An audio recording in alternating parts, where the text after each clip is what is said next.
ನಾನು ಕೆಮಿಸ್ಟ್ರಿ ಮೇಲೆ ರಿವೆಂಜ್ ತೊಗೊಳಕ್ಕೆ ಶುರು ಮಾಡಿದ್ದೀನಿ. ಏನಕ್ಕೆ ಗೊತ್ತಾ, ನಾನು 1ರಿಂದ 10ನೇ ಕ್ಲಾಸ್ ಗಂಟು ಕನ್ನಡ ಮೀಡಿಯಮಲ್ಲಿ ಓದಿದ್ದು. ಕನ್ನಡ ಮೀಡಿಯಮಲ್ಲಿ ಓದ್ಬಿಟ್ಟು ಫಸ್ಟ್ PUCಗೆ ಸೈನ್ಸ್ ತೊಗೊಂಡೆ, PCMB ತೊಗೊಂಡೆ.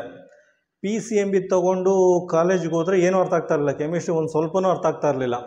ಆಯಿತಾ, ಟ್ಯೂಷನ್ಗೆ ಬೇರೆ ಹೋಗಿ ಸೇರಿಕೊಂಡೆ. ಟ್ಯೂಷನ್ ಅಷ್ಟೇ ಲಾಸ್ಟಲ್ಲಿ ಒಂದು +H2O ಅಂತ ಬರಿತಾಯಿದ್ರು, ಅದೊಂದೇ ಅರ್ಥ ಆಗ್ತಾಯಿತ್ತು, +H2O. ಅದು ಏನಕ್ಕೆ ಅರ್ಥ ಆಗ್ತಾಯಿತ್ತು ಅಂದರೆ, ಆಗ್ತಾನೆ ಉಪೇಂದ್ರ ಅವ್ರದ್ದು ಮೂವಿ ರಿಲೀಸ್ ಆಗಿತ್ತು, H2O ಮೂವಿ ರಿಲೀಸ್ ಆಗಿತ್ತು. ಸೊ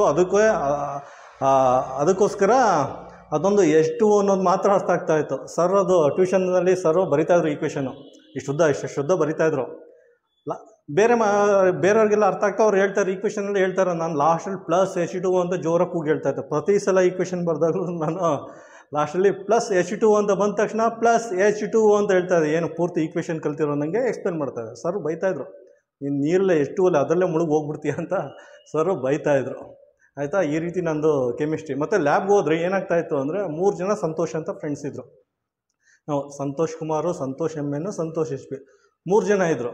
ಆಯಿತಾ, 3 ಜನ ಒಂದೇ ಬ್ಯಾಚ್ಗೆ ಹಾಕಿದ್ರು. ಅಲ್ಲಿ ಸಂತೋಷ್ MN ಅಂತ ಅವ್ರು ತುಂಬ ಚೆನ್ನಾಗಿ ಅರ್ಥ ಆಗ್ತಾಯಿತ್ತು ಕೆಮಿಸ್ಟ್ರಿ. ಆಯಿತಾ, ಅವ್ರು ಕೆಮಿಸ್ಟ್ರಿ ಮಾಡ್ತಾಯಿದ್ರು. ಇನ್ನೊಬ್ಬ ಸಂತೋಷು ಮತ್ತು ನಾವೇನು ಮಾಡ್ತಾಯಿದ್ದೆ ಕೆಮಿಸ್ಟ್ರಿಲಿ, ಅವರೆಲ್ಲ ಎಕ್ಸ್ಪೆರಿಮೆಂಟು.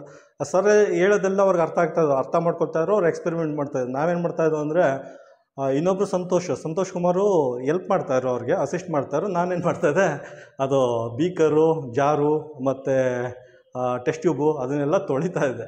ಕೆಮಿಸ್ಟ್ರಿ ಲ್ಯಾಬ್ ಪೂರ್ತಿ ನಾನು 2 ವರ್ಷ ಬರೀ ತೊಳೆಯೋ ಕೆಲಸ ಮಾಡಿದ್ದೀನಿ. ಏನು ಕಲಿತೇ ಇಲ್ಲ. ಅದು ಹೆಂಗೆ ಪಾಸ್ ಆದ್ನೋ ಅದು ಅವ್ರಿಗೆ ಗೊತ್ತು. ಅದೇನೋ ಉರುಡ್ಕೊಂಡು ಮೋಸ್ಟ್ಲಿ ಕಲಿತು ಪಾಸ್ ಆಗಿರ್ಬೋದು. ಇದು ನನ್ನ ಕೆಮಿಸ್ಟ್ರಿ ಬ್ಯಾಕ್ಗ್ರೌಂಡ್.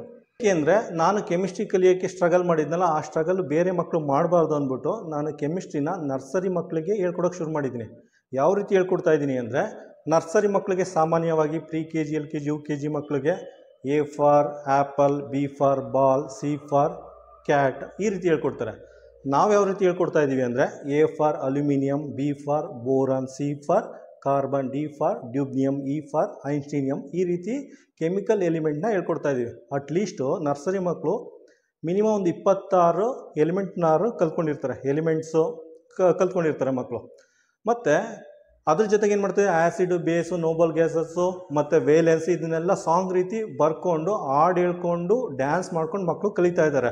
ನರ್ಸರಿ ಮಕ್ಕಳು, ಪ್ರೈಮರಿ ಸ್ಕೂಲ್ ಮಕ್ಕಳೆಲ್ಲ ಆಲ್ಮೋಸ್ಟು 26 ಎಲಿಮೆಂಟ್ ಕಲ್ತಿರ್ತಾರೆ. ಆ್ಯಸಿಡು, ಬೇಸು ಮತ್ತು ಗ್ಯಾಸು, ಅದ್ರ ವೇಲೆನ್ಸಿ ಎಲ್ಲ ಕಲ್ತಿರ್ತಾರೆ. ನಾನು ಈ ರೀತಿ ಕೆಮಿಸ್ಟ್ರಿ ಮೇಲೆ ರಿವೆಂಜ್ ತೊಗೋತಾ ಇದ್ದೀನಿ ನಾನು.